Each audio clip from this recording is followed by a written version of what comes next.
মা বাবার যৌক্তিক নির্দেশগুলোকে লঙ্ঘন করে।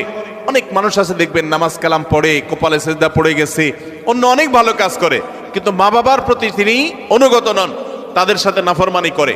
এই সন্তান কখনো জান্নাতে যেতে পারবে না যাবত না আল্লাহ তাআলা তাকে মাফ না করেন।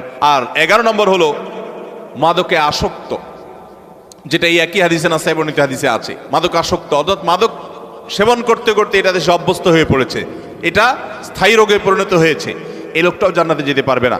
12 নম্বর হলো ওই লোক। 13 নম্বর হলো অহংকারী ব্যক্তি, যে শুধু অহংকার করে তা নয়, অহংকারের পাশাপাশি আরেকটা বদ অভ্যাস আছে, আরেকটা রোগ আছে, যে রীতিমতো কাউকে পাত্তা দেয় না এবং গোয়ার কিসিমের হয়, গোয়ার কিসিমের হয়, খুব তেড়া কিসিমের হয়, শক্ত মেজাজি হয়, কোনোভাবেই সে নরম হতে চায় না।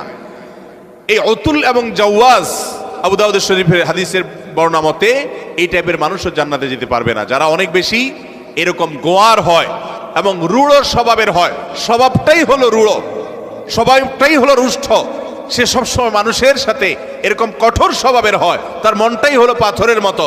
এই মানুষগুলো জান্নাতে যেতে পারবে না। 14 নম্বর হলো গণক, যে ভবিষ্যতে কি হবে না হবে মানুষের সমস্ত গণক গণনা করে বিভিন্ন খবর বলে দেয়। অনেক সময় এগুলো সত্য হয় এবং কুফরি কালাম করে শয়তানের আশ্রয় নিয়ে ব্ল্যাক ম্যাজিকের মাধ্যমে, জাদুবিদ্যার মাধ্যমে বিভিন্নভাবে এরকম অনেক কিছু বলতে পারে তারা, এবং সেগুলো খেটেও যেতে পারে, অস্বাভাবিক নয়।